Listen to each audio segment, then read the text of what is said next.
শহরের মহাশ্মশানের বৈদ্যুতিক চুল্লি থেকে বেরোনো ধোঁয়া এবং তীব্র দুর্গন্ধে নাকাল কোচবিহার শহরের একাংশের বাসিন্দারা। দিন দিন অসহ্য হয়ে উঠেছে পরিস্থিতি। ধোঁয়ার সঙ্গে মিশে থাকা দুর্গন্ধে অতিষ্ঠ হয়ে এবার রাস্তায় নামতে বাধ্য হলেন স্থানীয়রা। বাসিন্দাদের অভিযোগ, দীর্ঘদিন ধরে এই সমস্যা চলছে।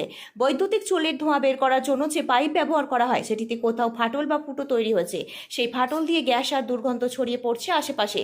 শুধু তাই নয়, আগের তুলনায় পাইপের উচ্চতাও অনেক কমিয়ে দেওয়া হয়েছে বলে অভিযোগ। ফলে ধোঁয়া আর দুর্গন্ধ এখন সরাসরি আশপাশের বাড়িঘরে ঢুকছে। আমরা এখানে থাকতে পারি না, গন্ধ অনেক অবজেকশন করে, কেউ আমাদের কথা রাখে না, শুনে না কেউ। আমরা ছোট ছোট বাচ্চা কাচ্চা নিয়ে এখানে থাকতে পারি না গন্ধে। আজকে আরো বেশি, তার মধ্যে কতবার আমরা এখানে বন্ধ করে, কেউ আমাদের কথা শুনে না। কিন্তু ছোট ছোট বাচ্চা কাচ্চাকে তো থাকতে পারে না। আমরা মনে করি বড় মানুষ, তাই আমরা গন্ধ সহ্য করতে পারি না। তাহলে ছোট ছোট বাচ্চা কিভাবে এখানে রাখবো? কিসের গন্ধ হচ্ছে মূলত? এটা শ্মশানের গন্ধ। আমরা থাকতে পারি না, সে চুল্লি ভাঙি পড়ে যায়, তাও এখানে চেয়ারম্যান কোনো ব্যবস্থা নেয় না। আবার মনে করো আজকে শ্মশানে এরকম মরা পড়া দিচ্ছে, দুর্গন্ধ, আমরা বাড়িতে থাকতে পারি না। তার জন্য আমরা সবাই মিলে এখানে আসছি। কি চাচ্ছেন আপনারা? আমরা এখানে যাতে আমরা শ্মশানে এখানে মরা পড়াইতে দেবো না, চললে দেবো না। বন্ধটা বন্ধ হয়, এখানে বন্ধ না হয় তার ব্যবস্থা করুক। আপনার নাম? আমার নাম শরীরা। এই জায়গাটার কি নাম?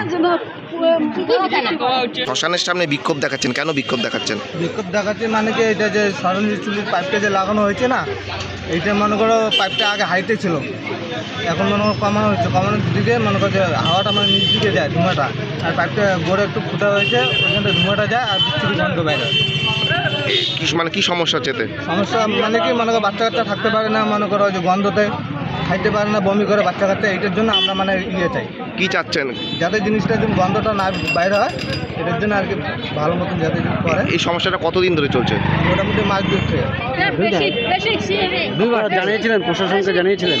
হ্যাঁ, আগে জানিয়েছিলাম, এটা মনে করি করেনি। কি বলেছে তারা? আজকে তো বলা হয়েছে, আজকে বলছে চেয়ারম্যান আসবে, তো দেখি চেয়ারম্যান আসে কি করে। চেয়ারম্যান আসলে পরে আমরা চেয়ারম্যানকেও মানে এই বক্তব্য জানাবো এইটার ব্যাপারে, যাতে চিন্তা যত তাদের ভালো করুক। আপনার নাম? আমার নাম মনিরুল মিয়া। এখানেই বাড়ি? এখানেই বাড়ি। স্থানীয়রা জানাচ্ছেন, এমন পরিস্থিতিতে নাভিশ্বাস উঠছে। রাতে ঠিকমতো ঘুমানো যাচ্ছে না, দুপুরে স্বাভাবিকভাবে খাবার খেতেও সমস্যা হচ্ছে। চারিদিক জুড়ে শুধু দুর্গন্ধ আর ধোঁয়া। এলাকাবাসীর হুঁশিয়ারি, দ্রুত কোনো ব্যবস্থা না নিলে তারা এবার বৃহত্তর আন্দোলনের পথে হাঁটবেন। এখন দেখার প্রশাসন কত দ্রুত এই সমস্যার সমাধানে এগিয়ে আসে। Bureau news, ABN 24x7, Cooch Behar.